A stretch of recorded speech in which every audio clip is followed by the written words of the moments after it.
இப்போ மனித சமுதாயத்தையே ஆட்டி வைக்கக்கூடிய மிகவும் கேட்டாலே அதிர்றது இல்லை அப்படிங்கிற மாதிரி நிறைய நோய்கள் இருக்கு இல்லையா?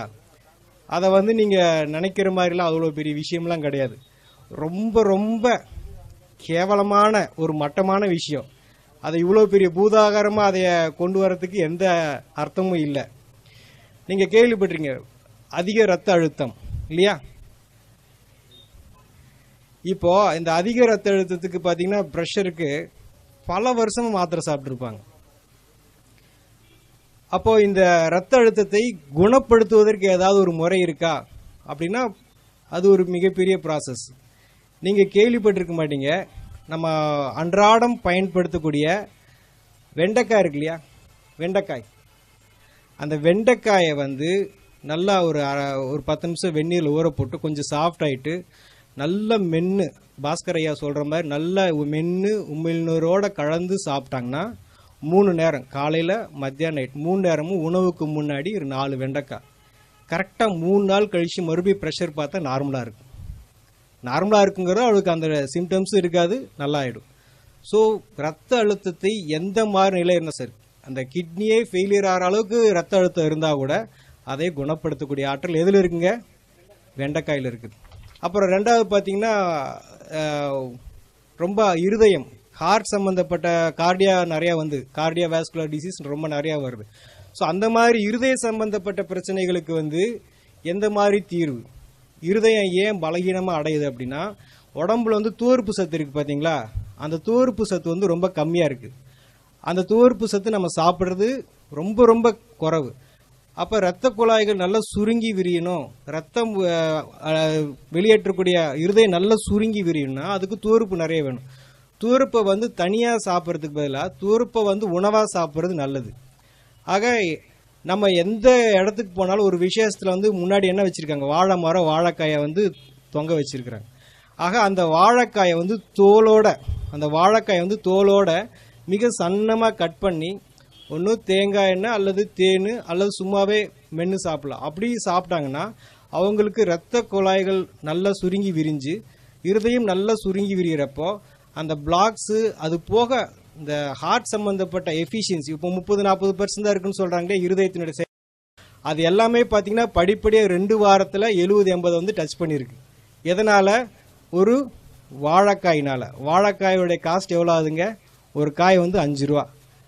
அப்படி இருக்கிறப்போ ஒரு 2 வாரத்தில் பார்த்தீங்கன்னா எந்த மருத்துவத்தினாலையும் கொடுக்க முடியாத ஆற்றலை வந்து அந்த வாழைக்காயால் கொடுக்க முடியும். அப்புறம் பார்த்தீங்கன்னா 3வது, இன்றைக்கி மிகவும் காஸ்ட்லியான ஒரு வியாதின்றது கேன்சர் இல்லையா? கேன்சரை வந்து ஏன் அந்த கேன்சர் வந்து உடம்புல இவ்வளோ தூரம் வருது அப்படின்னா நம்ம உடம்புல வந்து பாஸ்பரஸ்ன்னு சொல்லிட்டு ஒரு சத்து இருக்குது. அந்த பாஸ்பரஸ் வந்து சீக்கிரமாக உடம்பு விட்டு வெளியேறிடும். அது ஏன் வெளியேறுதுன்னா நம்ம சாப்பிட்ற எல்லாமே அசிடிக் ஃபுட், புளித்த உணவு எல்லாமே சமைச்சு நிறையா சாப்பிட்றதுனால உடம்புல இருக்கக்கூடிய பாஸ்பரஸ் வந்து வெளியேறிட்டே இருக்கும். அப்போ உடம்புக்கு எல்லாருமே வந்து அசிடிக் பாடியாக மாறிடுச்சு. அதை வந்து காரத்தன்மையும் சேர்த்து நியூட்ரலாக இருக்கணும். அது போல் நிலை வந்துருச்சு அப்படின்னா நமக்கு கேன்சர் வந்து வராது. அப்போ உடம்பை வந்து 2-3 நாளில் வந்து அந்த புளிப்புத்தன்மையிலிருந்து விடுவிச்சு நார்மலுக்கு கொண்டு வரணும்னா அதுக்கு கடவுள் படைச்சிருக்க காய்க்கு பேர் வந்து பூசணிக்காய். இந்த வெள்ளை பூசணிக்காயை அந்த தோலோட, அந்த மேல் தோல் இருக்கு இல்லைங்களா, அந்த தோலோட நல்லா மிக்சியில் போட்டு அரைச்சி அதை வடிகட்டி ஜூஸ் குடிக்க என்ன ஆகும்னா கொஞ்சம் கொஞ்சமாக அந்த கேன்சர் அல்சருங்கிறது என்ன ஆகுங்க, புண்ணு ஆற ஆரம்பிச்சிடும். அவங்க கேன்சர் வந்து வெளியில் வந்துடுவாங்க. வெளியில் வந்துக்கிட்டு இருக்கிறாங்க, வெளியில் நிறைய பேர் வந்திருக்காங்க. எதனாலிங்க? ஒரு வெள்ளை பூசணிக்காய் எவ்வளோ இருக்குங்க? அதிகபட்சம் 10 ரூபாய்க்கு இருக்கும். அந்த பாட்டிலாம் உழவர் சந்தையில் உட்காந்துருப்பாங்க, பாவமாக இருக்கும், யாரும் சரியாக வாங்க மாட்டாங்க, மிச்சத்தை எரிச்சிட்டு எப்படி வேடிக்கை பார்த்துட்டு இருப்பாங்க. அவ்வளோ பெரிய ஆற்றல் வந்து வெள்ளை பூசணிக்காயில் இருக்குது. இன்றைக்கி நம்ம கேட்டிருக்கிறோம் நிறைய வந்து டயாலிசிஸ் பண்ணிகிட்டு இருக்கிறாங்க, வாரத்துக்கு 1 தடவை, வாரத்துக்கு 2 தடவை. அதுக்கு கொடுக்கக்கூடிய அமௌண்ட்டு, உடல் உழைப்பு இதெல்லாம் இருக்குது பார்த்தீங்களா? இந்த உடம்புல நீர் சரியாக பிரியவில்லை, உடம்புல இருக்கக்கூடிய நீர் சரியாக வெளியேறலை.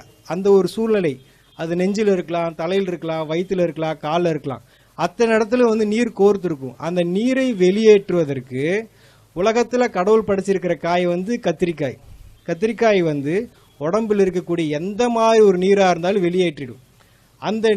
அதை எப்படி பண்ணலான்னா ஒரு 2 கத்திரிக்காயை 2 தக்காளியை வந்து ஒரு அரை மணி நேரம் வெந்நீரில் ஊற வச்சுட்டு நல்லா மிக்சியில் அடித்து வடித்து ஜூஸை குடிக்க என்ன ஆகுனா சிறுநீர் பிரிய ஆரம்பிச்சிடும்.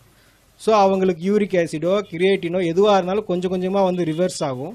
இந்த கத்திரிக்காயை நம்ம ரெகுலராகவே வாழ்க்கையில் பயன்படுத்திகிட்டே இருந்தேன்னா நமக்கு வந்து இந்த கிட்னி ஃபெயிலியருங்கிற நிலை வந்து நமக்கு வராது.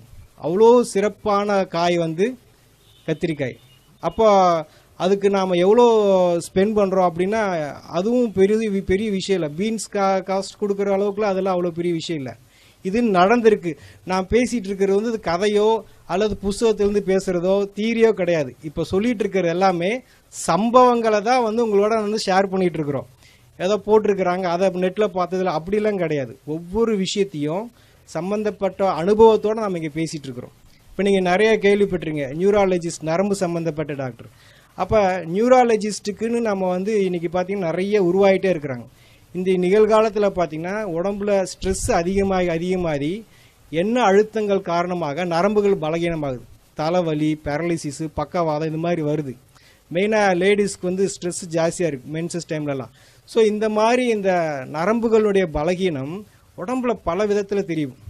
அந்த மாதிரி இருக்கிறப்போ கொத்தவரங்காய் இருக்கு இல்லைங்களா, ஒரு கொத்தவரங்காய் 10 கொத்தவரங்காயும் ஒரு முழு எலுமிச்சம்பழத்தையும் நல்லா ஜூஸ் போட்டு வடித்து குடித்தாங்க அப்படின்னா கொஞ்சம் கொஞ்சமாக நரம்பு தளர்ச்சி சரியாயிடும். மெயினாக இந்த பீரியட்ஸ் ஆகிறப்போ 20 நாள் 15-20 நாள்லாம் நிறைய பேருக்கு பீரியட்ஸ் ஆகிட்டே இருக்கும். அந்த விஷயங்கள்லாம் பார்த்தீங்கன்னா அடுத்த ஒரு நாளைக்கு 3 தடவை குடித்தாங்கன்னா 3 நாளில் அந்த ப்ராப்ளமே சரியாயிடும். எதுங்க? கொத்தவரங்காய் எலுமிச்சம்பழமும் ஜூஸ் போட்டு குடித்தா. ஸோ அவ்வளோ பெரிய ஆற்றல் இருக்குது கொத்தவரங்காய்க்கு. அது பக்கவாதம்னு சொல்லிட்டு பெட் ரிட்டனாக படுத்திருக்காங்க இல்லைங்களா, நரம்புகள்லாம் செயலிழந்து அதையே கூட குணப்படுத்தக்கூடிய ஆற்றல் வந்து கொத்தவரங்காய்க்கு இருக்குது.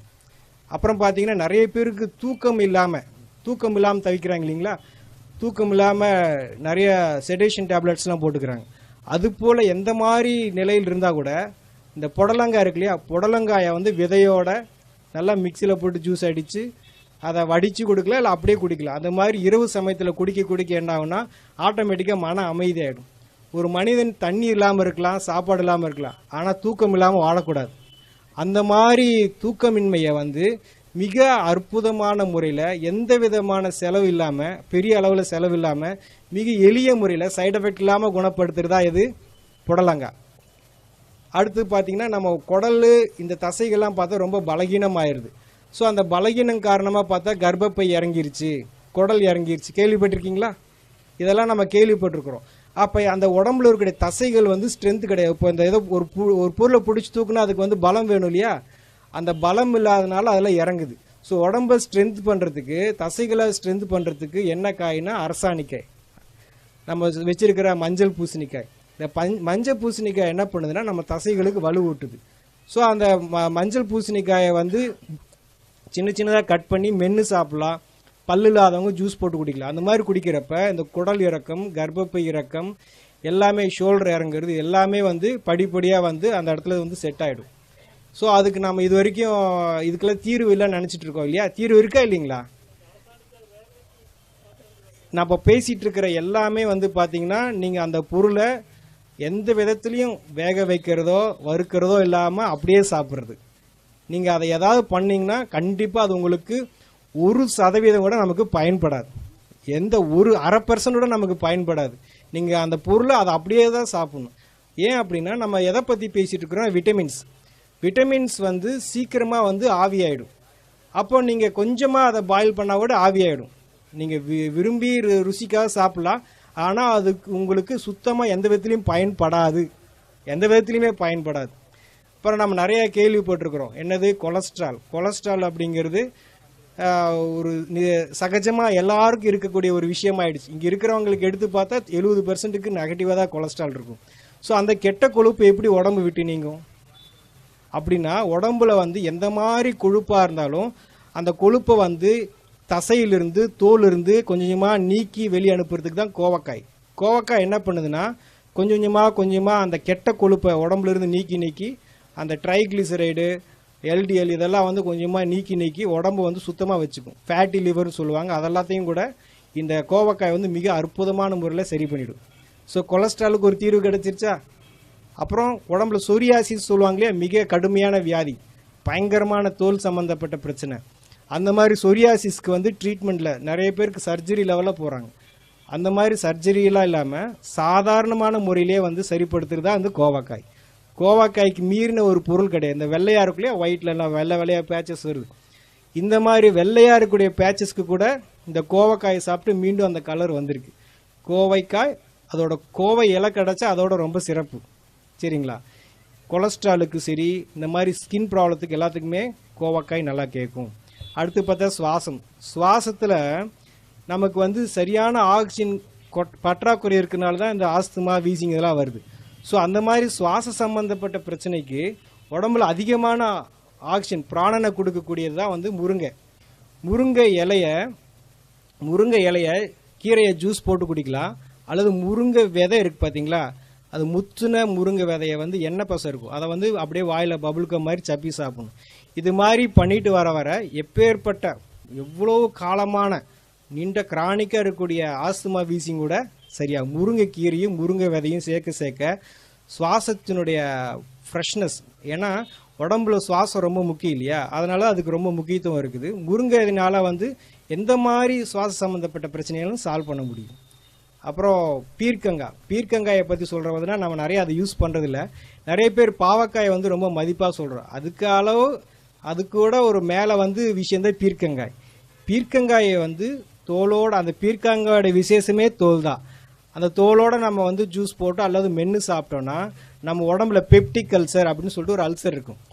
அந்த அல்சர் வந்து அதிகப்படியாக வந்து உடம்பு எல்லா பக்கமும் வந்து புண்ணாக மாறி அந்த புண்ணு வந்து உடம்பு ஃபுல்லாக பரவும். அப்போ அந்த புண்ணெல்லாம் ஆத்துறதுக்கு உடம்புக்கு என்ன வேணும் அப்படின்னா இந்த பீர்க்கங்காய் ஜூஸ். இந்த பீர்க்கங்காயை வந்து மென்று சாப்பிட ஆட்டோமேட்டிக்காக உடம்புல இருக்கிற புண்ணெல்லாம் ஆறிடும். ஸோ புண்ணு ஆற நம்ம உடம்புல இருக்கக்கூடிய ஹார்மோன்ஸ் எல்லாம் வந்து சரியாக அவங்களுக்கு சுகர் அப்படிங்கிறது கொஞ்சமாக நார்மல் ஆகும்.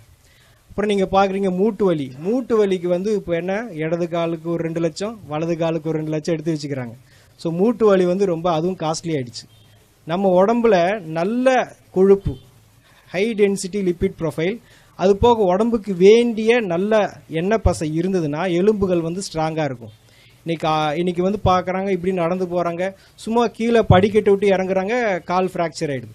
சும்மா ஏறுறாங்க, கீழே விழுந்தாங்க, வண்டி மேலே தான் விழுந்திருக்கு, ஆட்டோமேட்டிக்காக ஏதாவது ஃப்ராக்சர் ஆகிடுது. ஃபுட்பால்லாம் பார்த்தீங்கன்னா அவங்க அப்படி ஓடி போய் திரும்பி குட்டிக்கரணை அடித்து விழுகிறாங்க, அவங்களுக்குலாம் ஒன்றும் ஆகிறதில்ல.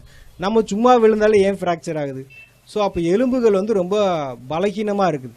இந்த எலும்பை வந்து நல்லா உறுதியாக ஸ்ட்ராங்காக வச்சுக்கிறதுக்கு வந்து தேங்காயில் வந்து முத்துன தேங்காய் இருக்கு இல்லையா, கொப்பரை தேங்காயில் எண்ணெய் பசை இருக்கும், பச்சை தேங்காயில் எண்ணெய் பசை இருக்காது, கம்மியாக இருக்கும்.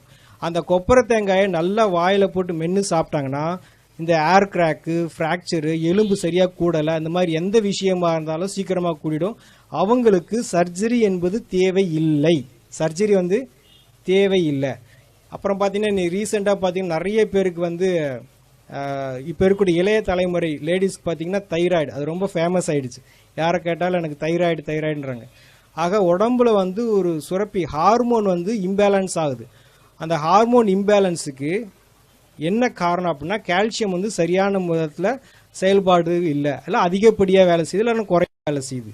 இந்த கால்சியத்தை சீரமைக்கக்கூடிய பணியை செய்கிறத யார் அப்படின்னா எலுமிச்சம்பழம். நம்ம நினச்சிட்டு இருக்கோம் எலுமிச்சம்பழம் ஜூஸ் நல்லது அப்படின்னு, கிடையவே கிடையாது.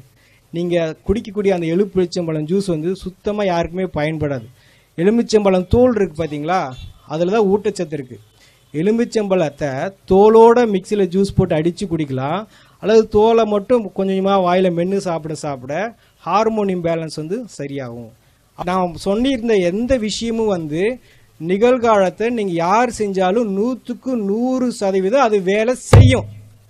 அது எந்த விதத்திலையும் யாரையும் ஏமாத்தாது. ஆகலாம், பார்க்கலாம், செய்யலாம், நடக்கலாம், அப்படிலாம் எதுவுமே கிடையாது. நீங்கள் செஞ்சு பார்க்கணும். ஆக நாங்கள் என்ன சொல்கிறோன்னா, குணப்படுத்துறதுக்கு நாங்கள் தயார், நீங்கள் குணமாகறதுக்கு நீங்கள் தயாரான்னு கேட்குறோம். ஆக இதெல்லாம் எப்படிங்க பச்சையாக சாப்பிட்றது, எப்படிங்க இவ்வளோ நாளாக சாப்பிட்டு இது பண்ணுறது அப்படின்னா, இப்போ நான் சொல்லிட்டு இருக்கிறேன்ல வெண்டைக்காய், ஒரு 4 வெண்டைக்காயை நீங்கள் சாப்பிட்டுட்டு 4 வெண்டைக்காயை சாப்பிட்டுட்டு அப்புறம் எப்பயும் போல் நீங்கள் சமைச்ச உணவு சாப்பிட்டுக்கோங்க. ஃபஸ்ட்டு 4 வந்து நீங்கள் என்ன உங்கள் உடம்புக்கு என்ன தேவையோ அதை கொடுத்துட்டதுக்கு அப்புறமா உங்களுடைய உணவை செஞ்சிட்டிங்கன்னா உங்கள் உடம்புக்கு என்ன தேவையோ கொடுக்கப்பட்டாச்சு. அதுக்கப்புறமா நீங்கள் வீட்டில் என்ன பழக்கத்தில் பண்ணியிருந்தீங்களோ திருப்பி நீங்கள் எந்த நோயோட பாதிக்கப்பட்டீங்களோ அது திருப்பி டெஸ்ட் பண்ணி பார்த்தா முற்றிலுமாக சரியாக இருக்கும். எல்லா காயை பற்றி சொன்னாலும் ஒரு முக்கியமாக இந்த கொத்தவரங்காயை பற்றி நான் சொல்ல விரும்புகிறேன். என்ன அப்படின்னா, போன வருடம் இந்தியாவிலிருந்து அதிகமாக ஏற்றுமதியான விவசாய பொருள் எதுனா கொத்தவரங்காய். எதுக்கு கை தட்டுறீங்க? எதுக்குன்னே தெரியாது, எதுக்கு கை தட்டுறீங்க? கொத்தவரங்காய் எதுக்கு வாங்கிட்டு போகிறாங்கன்னு தெரியுமா? நம்ம வாங்கலைன்னு தலை தான் குனியணும். ஏன் வாங்குறாங்கன்னு தெரியுமா? அந்த கொத்தவரங்காயில் கிளஸ்டர் பீன் ஆயில் ஒரு எண்ணெய் பசை இருக்குது. கொத்தவரங்காய்க்குள்ளே ஒரு எண்ணெய் பசை இருக்குது. அந்த எண்ணெய் பசை ராக்கெட் லான்ச்சுக்கு யூஸ் பண்ணுறதா அவங்க சொல்கிறாங்க. நான் ராக்கெட் லான்ச் யூஸ் பண்ணுறோம், ஆள் குழாய் குளறுகளுக்கு இந்த எண்ணெய் பசை ரொம்ப முக்கியம் அப்படின்னு சொல்லி சொல்கிறாங்க. ஆனால் ஒரிஜினலாக அது நரம்பு சம்மந்தப்பட்ட எல்லா பிரச்சனையும் சால்வ் பண்ணும். அந்த ஒரு காய் மட்டும் நம்ம எல்லாரும் பயன்படுத்தினோன்னா மொத்த மருத்துவ உலகமே ஸ்தம்பிச்சு போயிடும். அவ்வளோ ஆற்றல் இருக்குது அந்த கொத்தவரங்காய்க்கு. பீரியட்ஸ் ஆகிறப்போ, பீரியட்ஸ் ஆகிறதுக்கு 2 நாள் முன்னாடி, பீரியட்ஸ் ஆகிறதுக்கு பின்னாடி 2 நாள், 5 நாள் கண்டிப்பாக கொத்தவரங்காயை எலுமிச்சம்பழத்தோட ஜூஸ் போட்டு குடித்தாங்கன்னா அவங்களுக்கு இந்த மாதிரி யூட்ரஸ் ஃபைபாய்டு, பிசிஓடி, எந்த பிரச்சனை, பெயின், பேக் பெயின், வயிற்று வலி, தலைவலி, தலை சுற்றுறது, எந்த இது இல்லாமல் சுமூகமாக அந்த நாட்களை எளிமையாக கடந்து போயிடுவாங்க. B12 சொல்லிட்டு ஒரு விட்டமின், அது முருங்கை விதையில அவ்வளோ இருக்குது.